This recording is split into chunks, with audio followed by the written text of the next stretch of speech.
నానమ్మా, మా ఇంట్లో 4 గదులున్నాయి. ఆ 4 గదుల్లోనూ మా అత్తయ్య గారి మానవత్వం ఉంది.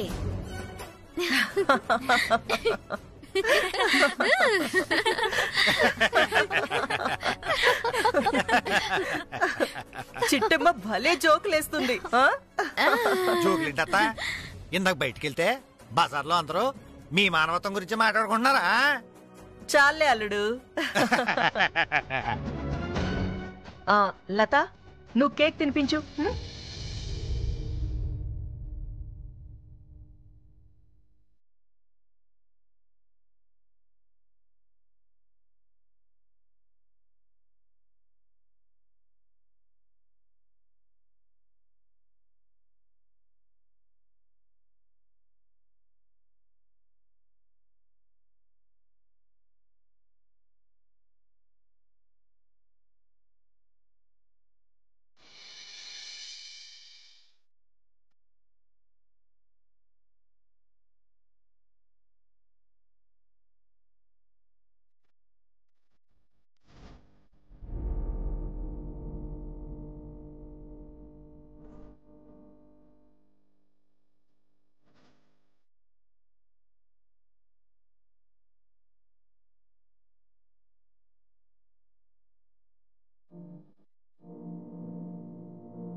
ఏంటి నన్మగారు ఎందుకు ఎడుతున్నారు? మా చిన్న మనవరాలి పుట్టినరోజు కూడా ఈ రోజేనమ్మా.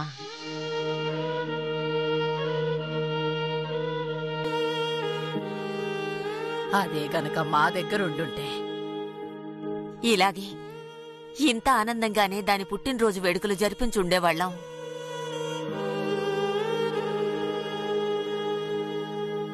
ఏ కన్ను పడిందో ఏమో, నా బిడ్డలిద్దరూ దూరం అయిపోయారు.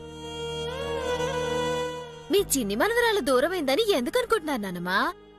ఇలాతనే మీ చిన్న మనవరాలు అనుకోండి.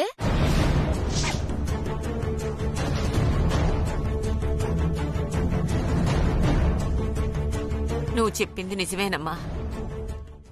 మీ ఇద్దరిని చూస్తుంటే నా మనవరాళ్లను చూస్తున్నట్టే ఉంది.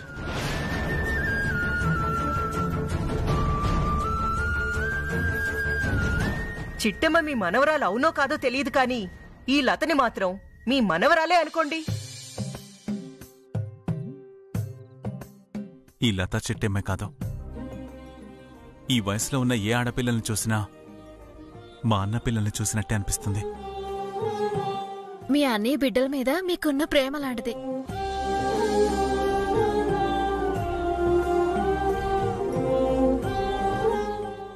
నీలు, భాస్కర్ రండి, కేక్ తినిపించండి.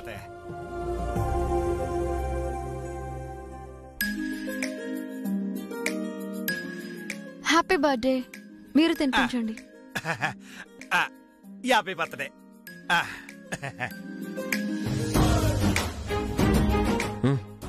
వెళ్ళండి. చిట్టమ్మ, నా నోట్లో కారం వేసి నాకు నరకం చూపిస్తావా? ఇప్పుడు నువ్వు తినబోయే కేకులో గుండు పిన్ను పెట్టి నీకు నరకం చూపిస్తానే. Many more happy returns of the day, Lata. Thank you.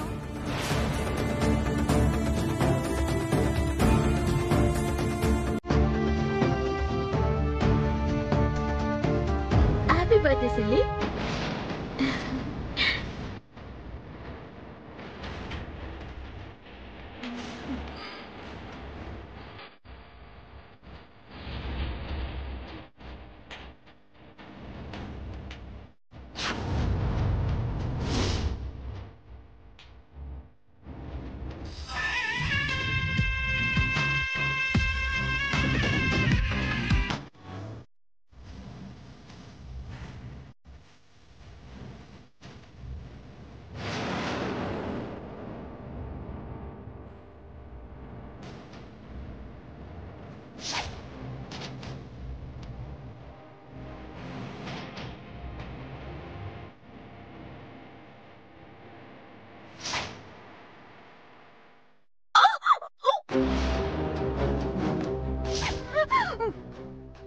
ఏ నారాయణ వెళ్ళిపోయినారు కదా. ఆయన వెళ్ళి సహనా సేపోయిందిలే నాన్న. మీరు భోంచేసి చేసి వెళ్తారు గాని. వద్దులే అమ్మా, పొరపాటునుగా వెనక్కి వచ్చినారనుకో మేము దొరికిపోతాం. పదవే కోకిలమ్మా, పోతామమ్మా, పోతాం తల్లి.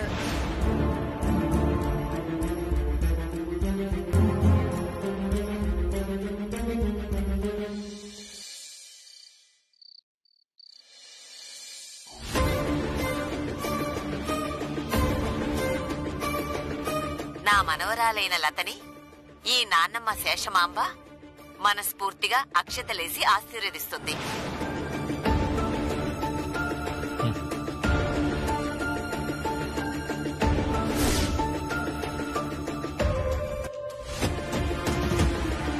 అమలత, నువ్వు నిండు నూరేళ్లు పిల్ల పాపలతో చల్లగా ఉండాలని ఈ బాబాయ్ ఆశీర్వదిస్తున్నాడమ్మా.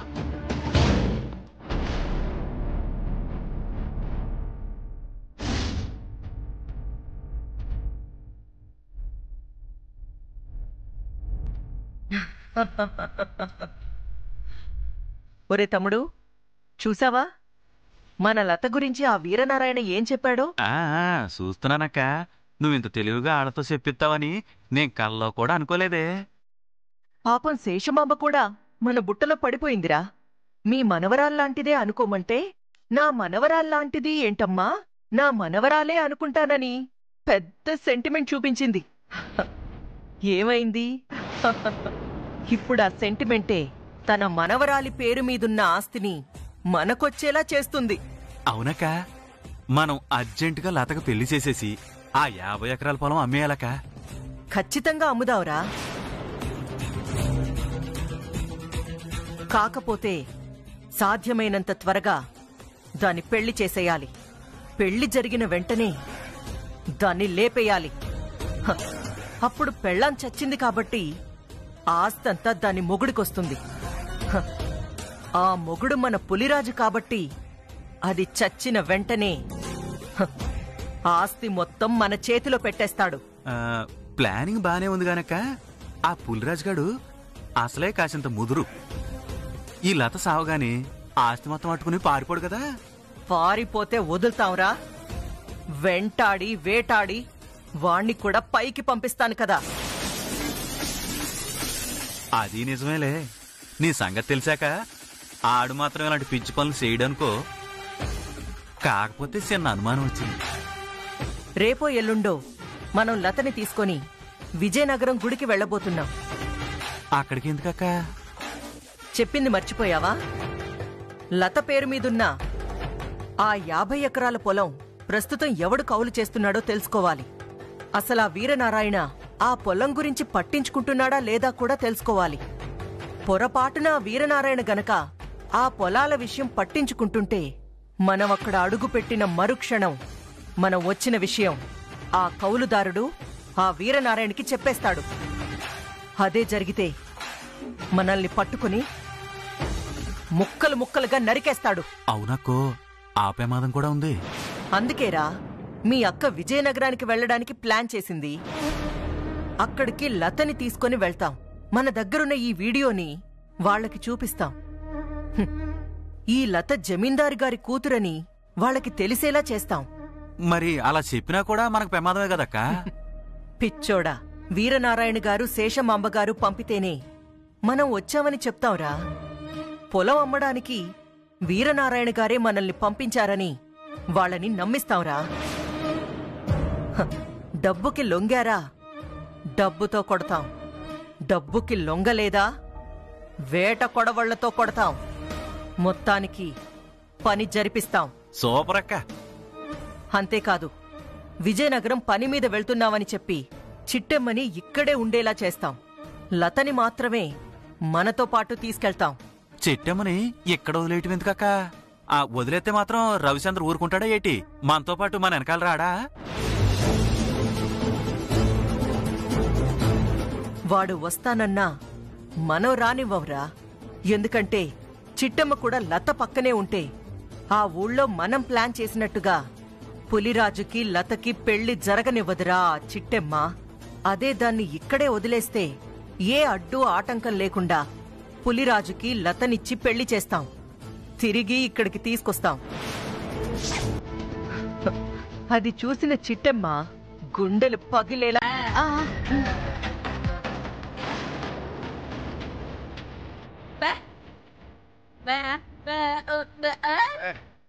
నేను తినటానికి ఎందుకు అడుగుతానే? నా కళ్ళజోడు కనిపించట్లేదని నిన్ను పిలిచినాను, నువ్వు వచ్చి సావాయా.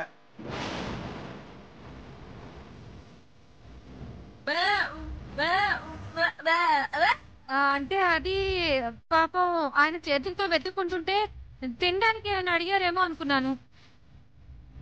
కళ్ళజోడు కోసమని నాకు ఇప్పుడే తెలిసిందమ్మా.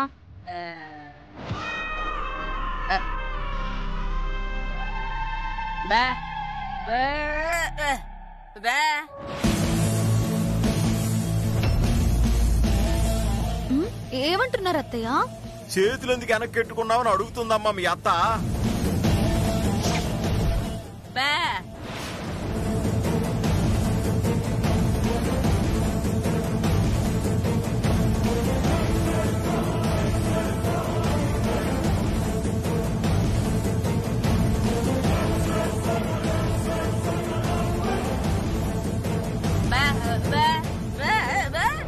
నా చేతిలో ఏముంటే మీకెందుకు? నా చేతిలో ఉన్నవన్నీ మీకు చూపించాలా?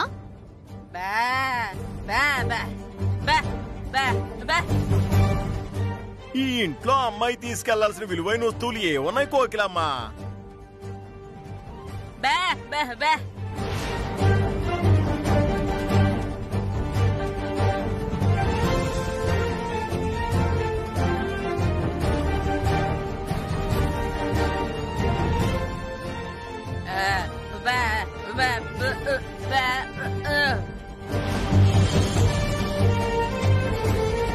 ఇప్పుడేంటి? నేను మీ ఇంట్లో ఏదో కొట్టేస్తానని మీ అనుమానం, అంతే కదా? ఎదుగో చూడు, నా చేతిలో ఏమీ లేదు. ఈ ఇంట్లో ఉన్నోళ్ళందరూ మీకులాగే దొంగలు అనుకుంటే ఎలా? ఆయన దొంగతనం చేయాల్సిన కర్మ నాకేంటి?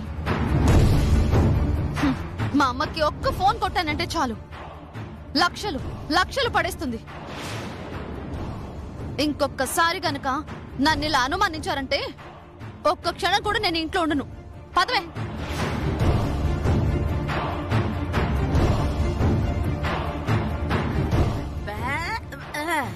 లేట్ చెయ్యలేదు లేవే, ముందు నా కళ్ళజోడు ఎతికి పెట్టు.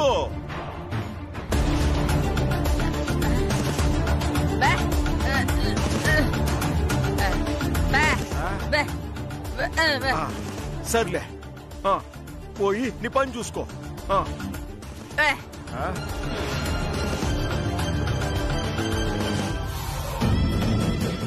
ఇవ్వు.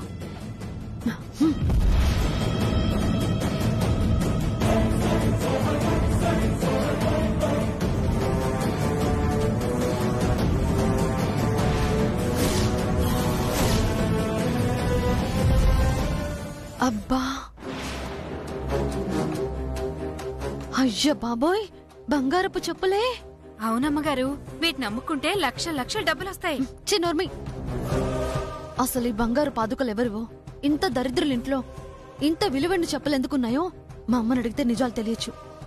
అర్జెంటుగా వీటిని మా అమ్మ దగ్గరికి తీసుకువెళ్తాను. పద వెళ్దాం. సరే అమ్మా.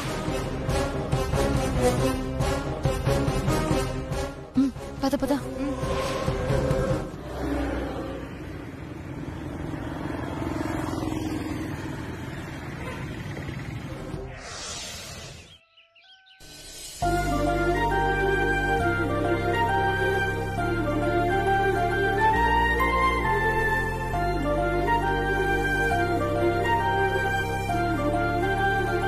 హాయ్ చిట్టుబిటాయ్.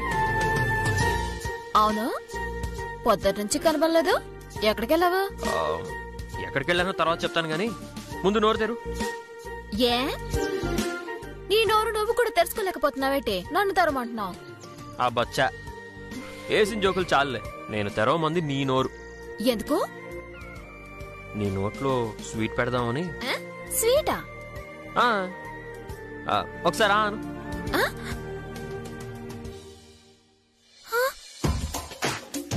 అబ్బా, పూతరేకులా! చిన్నప్పటి నుంచి ఇవి తిని తిని చిరాకొచ్చేసింది. నిజమే, ఎందుకంటే నీ చేతులతో నువ్వే తయారు చేసి నువ్వు ఒక్కదానివే కూర్చొని తిన్నావు కాబట్టి చిరాకొచ్చింది. అదే ఒక్కసారి నీ ముగ్గురితో కలిసి తిను, దాని టేస్టే మారిపోద్ది. చా నిజమా? మాకిప్పటిదాకా తెలియదులే. ఒకళ్ళు తింటే ఒక రుచి ఉంటదని, మొగుడు పిల్లలు కలిసి తింటే వేరే రుచి ఉంటదని. అదే చెప్తున్నాను. ఒక్కసారి మన ఇద్దరం ఒకేసారి స్వీట్ తిందాం, అప్పుడు చెప్పు. ఈ మాట్లాడుతున్నా మావయ్య, ఈ చెప్పులు జమీందార్ గారి చెప్పులా? 100% ఇవి జమీందార్ గారి చెప్పులే. మరి ఇది మా మావయ్య ఇంటికి ఎలా వచ్చాయి? ఎలా వస్తాయి? ఎంతైనా లేబర్ ఫ్యామిలీ కదా. జమీందార్ గారి ఆస్తే కొట్టేసిన వాళ్ళు ఈ చెప్పులు కొట్టేలేరా?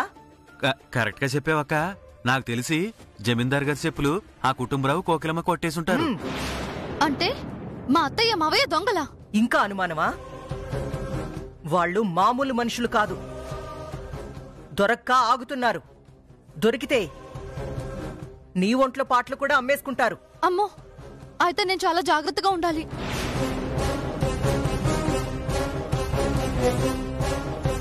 అత్తా, అది వచ్చేస్తుంది, త్వరగా ఇవ్వు.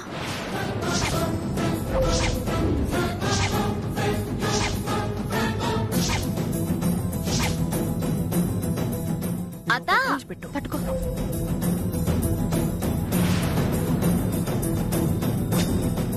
ఏటదిరా, నువ్వెప్పుడొచ్చా? ఇప్పుడే, ఇంతకు ముందే వచ్చాను. ఒకదాని వచ్చావా? అని ఇక్కడ వచ్చాడా? మీ అన్నయ్య ఎందుకు వస్తాడు? మీ అన్నయ్య 1000 పూజారు కదా. ఏ క్లబ్ లోనో పేకాడుతూ ఉంటాడు, లేదంటే ఏ బార్లోనో తాగుతూ ఉంటాడు. సర్లే వదినా, కాఫీ తీసుకో. నాకేం అక్కర్లేదు. సర్లే అత్త, నువ్వెని తీసుకో. తమ్ముడు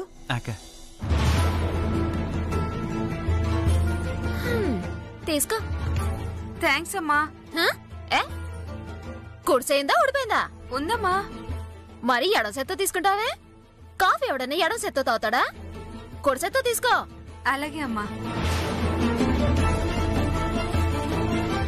ఆగగా ఏటిదే? కుడి చేత్తో కప్పు తీసుకో అంటే ఎడం చెయ్యి ఎడం కెట్టావు. ఎడం చేతిలో ఏటుంది?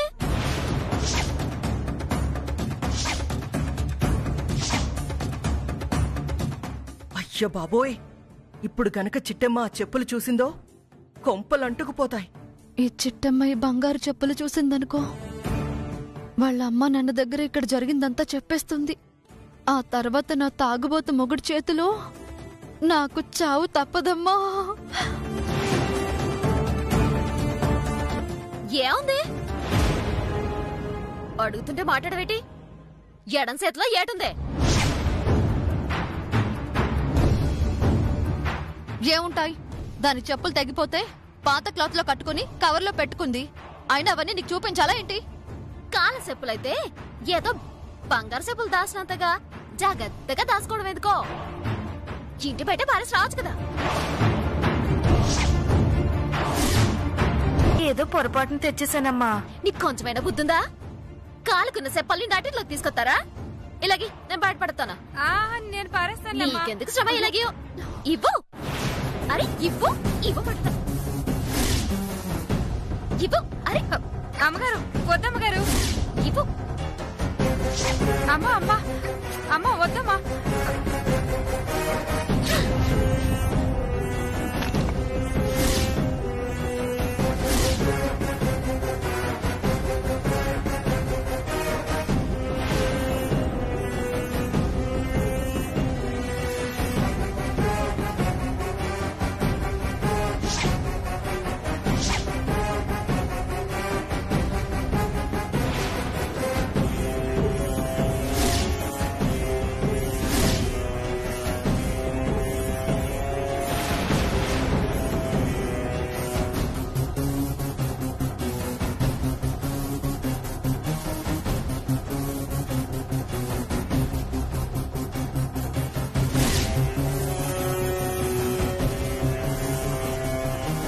ఇంకోసారి తెగిన చెప్పులు ఇంట్లోకి తెచ్చావనుకో, నలగొట్టు తను ఆడనుకున్నావు.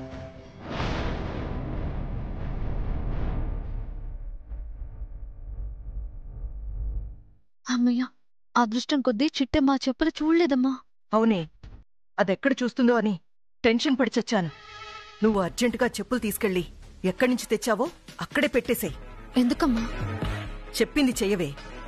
ఆ చెప్పులతో నాకు చాలా పెద్ద పనుంది. ఏం పనుందమ్మా? అవి ఆషామాషీ చెప్పులు కావు. జమీందారు గారింట్లో పుట్టిన ఆడపిల్లలు తమ పెళ్లిళ్లయ్యాక ఆ చెప్పుల్ని విజయనగరంలో ఉన్న జమీందారు కట్టించిన ఆలయంలో దేవుడికి సమర్పించడం వాళ్ళకాచారం. ఆ చిట్టమ్మని మనం అనుమానిస్తున్నట్టు జమీందారు కూతురైతే చిట్టమ్మకి పెళ్లయింది కాబట్టి ఆ కోకిలమ్మ కుటుంబరావులు ఆ చెప్పుల్ని తీసుకెళ్లి విజయనగరం ఆలయంలో చిట్టమ్మ చేతుల మీదుగా సమర్పిస్తారు.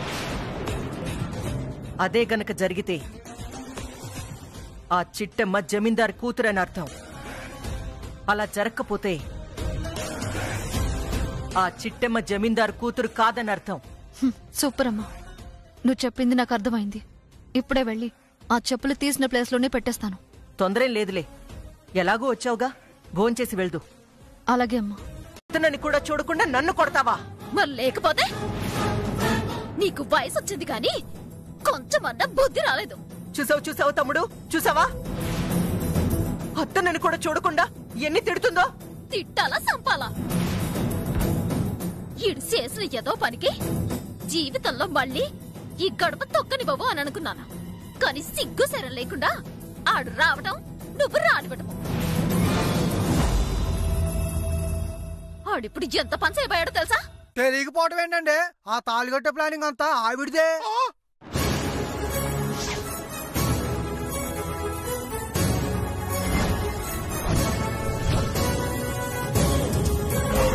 నువ్వు లత మెడలో పూలరాజు గారిని తాళి కట్టమని చెప్పావా? చిచ్చి, నేనెందుకు చెప్తాను? రే పులిగా, నేను మళ్ళీ నీ మొహం చూడకూడదని చెప్తే బరి తెగించి నాకు తెలియకుండా నా ఇంట్లోకే వస్తావా ఏంటి?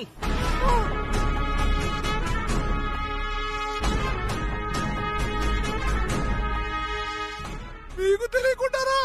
చిటమ్మా, వీడు మాటలతో వినే రకం కాదు. నీ చీపురుతో బుద్ధి చెప్పాల్సిందే. నువ్వు మాట అన్నావుగా, ఇక చూడు ఎలా సెలరైపోతాను. చిట్టి, టమాటాలు 50 రూపాయలు అనుకుంటా, రేటు పెరిగింది కదా ఈ మధ్య.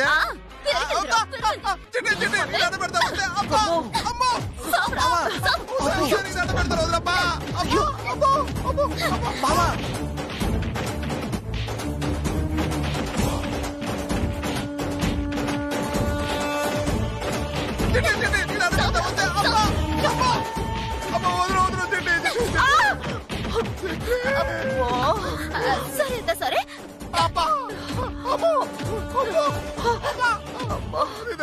సారీరా పులి, నేను తప్పించుకోవాలంటే నిన్నిరికించక తప్పలేదురా.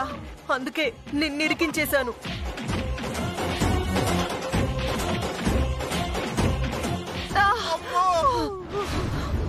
నీకు దండం పెడతాను తల్లి, నన్ను వదిలేయమ్మా. ముందు ఆ చీపురు పడాయమ్మా. నేను ఇంటికి వస్తే చెప్పించుకోట్టు. వరి కోడిగా నీకు కావాలా చీపురు దెబ్బలు?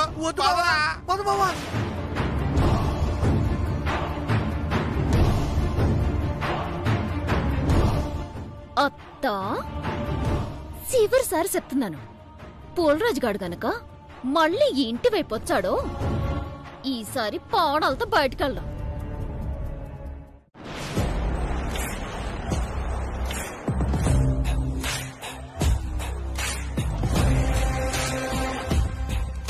ఒరే అవతారం, వస్తాను అక్క. అక్క, ఈ లతకి పులిరాజు గాడితో పెళ్లి జరగాలంటే చిట్టమ్మ ఇంట్లో ఉండకూడదురా. ఇంకెందుకక్క ఆలస్యం? జ్యోతిషుడు ఎలాగ చెప్పాడుగా, దానికి జైలుకెళ్ళి రాతుందని. ఏదో ఒక వంకతో దాన్ని జైలుకి పంపించేద్దాం. కరెక్ట్ రా. ఏదో ఒక కేసులో దీన్ని ఇరికించి జైలుకి పంపిస్తే తప్ప మన పని పూర్తవదు.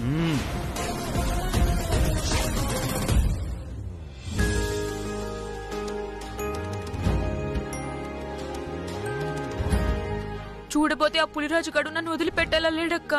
నీ జోలుకొత్తే ఆ పూలరాజు గడి పానం తీసేస్తాను. నువ్వేటి భయపడుకో. ఇలా కబుర్లు చెప్తుంటే పనులు అవ్వవు. తినే టైం అవుతుందో, తొందరగా వంట కానివ్వండి. కూసెగాడిదొచ్చి మేసెగాడిద మీద పెత్తనం చేసినట్టుంది. అంటే నన్నిప్పుడు గాడిద అంటున్నావా? నిన్నేటి మమ్మల్ని కూడా గాడిదలనే అనుకున్నాం కదా. నీకు అంతగా ఆకలేస్తే నువ్వు కూడా వచ్చి ఒక చెయ్యి, వంట త్వరగా పూర్తయిద్ది. అప్పుడు అందరం కలిసి తినొచ్చు. నాకేం కర్మ, పుట్టిన దగ్గర నుంచి వంటగది మొహం చూసిందే లేదు. అయ్యో పాపం, అదేదో జబ్బై ఉంటది, డాక్టర్కి చూయించుకోవాల్సిందే. ఏం మాట్లాడుతున్నావు? నువ్వంటే మిఠాయిలో పుట్టి పేడల మధ్య పెరిగావు. అందుకని వంట చేయక తప్పదు, పేడ ఎత్తక తప్పదు. అలాంటి కర్మ నాకేం పట్టలేదు కదా. పెళ్లికి ముందు పులిలా బతికాను, పెళ్లి తర్వాత సింహంలా బతుకుతున్నాను. మరి మనిషి అని ఎప్పుడు అనిపించుకుంటావు? అంటే నేను మనిషిని కదా? తింటమో పడుకోవటమో తప్ప ఏం తెలియనాలని మనుషులని ఎలా అంటారు వదినా? అసలు ఒళ్ళొంచి పంచేస్తేనే మనిషి అనిపించుకుంటావు, లేదంటే ఇంకేదో అనిపించుకుంటావు. నన్ను జంతు అంటావు కదూ? మరి వదిన్ని రెచ్చగొట్టి మరి వంట చేయొచ్చు. ఎందుకు? దాని వెనకాల పెద్ద కథ ఉందిలే సల్లి.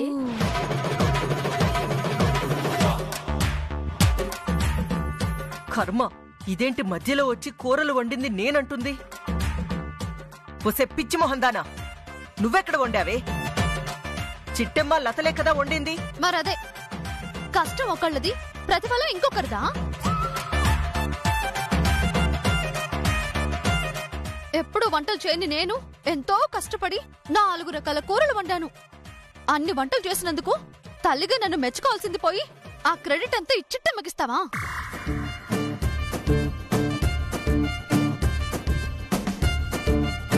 ఏటి మాట్లాడుతున్నావే? కూరలై వండింది చిట్టమే కదా. నువ్వు ఊరుకో మావయ్య. ఏ చిట్టమ్మా, నువ్వు చెప్పు, ఈ కూరలన్నీ వండింది నువ్వా నేనా? నువ్వే వదినా, నువ్వే కదా కష్టపడి వండావు.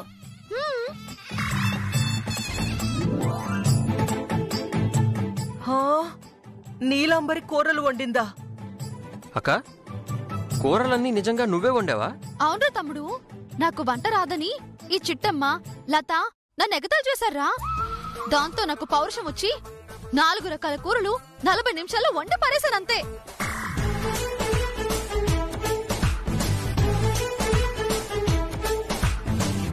మేడం, మీ అమ్మాయి చెప్తుందంత నిజమేనా? ఈ వంటలన్నీ మీ అమ్మాయి చేసిందా? ఇంకా అనుమానం ఏంటండే? తనంతటి తానే చెప్పింది కదా, తానే ఈ కూరలన్నీ వండానని. అబద్ధం. ఈ కూరలేవి నా కూతురు వండలేదు, నువ్వే వండి ఆ నేరాన్ని నా కూతురు మీద వేస్తున్నావు. అమ్మా, కూరలన్నీ వండడం నేరమేంటి? కూరలన్నీ వండడం అంటే గొప్ప పని కదా. ఏడ్చావు దరిద్రపుదానా. అసలిక్కడ ఏం జరుగుతుందో తెలుసా నీకు? ఏం జరుగుతుందమ్మా? నువ్వు చేసిన వంటలు తిని పని మనిషి చచ్చేలా ఉందే. నేను చేసిన వంటలు తిని పని మనిషి చచ్చేలా ఉందా? అవును, దాన్ని హాస్పిటల్ కూడా తీసుకెళ్లారు. అయ్యో బాబోయ్, ఉప్పు పప్పు కారం అన్ని కరెక్ట్ గానే వేసానే. బహుశా నేను వంటలు చేసి చాలా కాలం అయింది కదా, నా కూరలు నచ్చక అది పడిపోయి ఉంటుంది. పిచ్చి మొహందానా, ఇప్పుడది చచ్చిందంటే నువ్వు జైలుకెళ్తావే.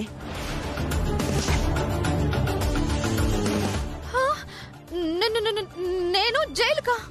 ఇంకా అనుమానాలేటొదినా?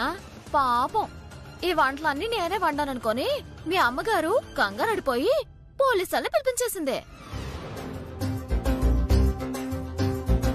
తీరా వంటలు వండింది నువ్వే నేను తెలిసిపోయి బిక్క సచ్చిపోయి బెత్తర సూపులు చూస్తుంది. అయ్యో దేవుడా, ఎంత పని చేశావయ్యా. నా కోడల్ని జైలుకి పంపిద్దాం అనుకుంటే నా కూతుర్ని జైలుకి పంపుతున్నావా? సారీ కాంతమ్మ గారు, నేరం ఎవరు చేసినా నేరమే. ఇప్పటిదాకా వంటలు చేసింది చిట్టెమనుకున్నాం కాబట్టి ఈ అమ్మాయిని అరెస్ట్ చేద్దాం అనుకున్నాం. ఇప్పుడు వంటలు వండింది మీ కూతురని తెలిసింది కాబట్టి మీ అమ్మాయిని అరెస్ట్ చేస్తున్నాం. కానిస్టేబుల్, ఈ అమ్మాయిని అరెస్ట్ చేయండి. నో నో నో నో, నేను ఒప్పుకోను. నేను ఒప్పుకోను. ఏ ఎందుకు ఒప్పుకో? ఇందాక చిట్టమ్మ వంట చేసింది అనుకుని ఎంత బతుకులాడుతున్నా అరెస్ట్ చేయాలన్నావు. ఇప్పుడు అక్క వంట చేసింది అనేసరికి ఒప్పుకోనంటావా? నీ కూతురుకు ఒక న్యాయం, కోడలికి ఒక న్యాయమా? అది కాదు నాన్న. వండిన వంటల్లో బల్లి పడి ఉండొచ్చు కదా, దానివల్లే ఆ కూరలు విషమై ఉండొచ్చు కదా. అయితే ఇందాకటి నుంచి ఇదే మాట అనుకుని ఉండొచ్చుగా. పోలీసుల్ని పిలిపించకుండా ఆ అమ్మాయిని హాస్పిటల్కి పంపించుండొచ్చుగా. అనుకోవచ్చమ్మా. ఏం చేస్తాం? బుద్ధి గడ్డి తిని ఇలాంటి దిక్కుమాలిన ఆలోచన చేశాను. నా కూతురు తరపున నేను క్షమాపణలు చెప్తున్నాను. ఆ వంటల్లో ఏ బల్లో ఏ సాలెపురుగో పడి ఫుడ్ పాయిజన్ అయ్యుంటుంది. అందుకే తిన్నాక మా పని మనిషి నొరగలు కక్కి పడిపోయింది. ఎన్ని లక్షలు ఖర్చైనా దాన్ని బతికించి తీసుకొస్తానండి. నన్ను నమ్మండి. పొరపాటున అది చస్తే గనక నా కూతురు బదులు నన్ను అరెస్ట్ చేయండి. ఓకే మేడం, కార్పొరేటర్గా మీరు హామీ ఇస్తున్నారు కాబట్టి ఆవిడ ప్రాణాలకి ఎలాంటి ప్రమాదం లేదని తెలిస్తే మాత్రం వదిలేస్తాం. లేకపోతే ఖచ్చితంగా వచ్చి అరెస్ట్ చేస్తాం.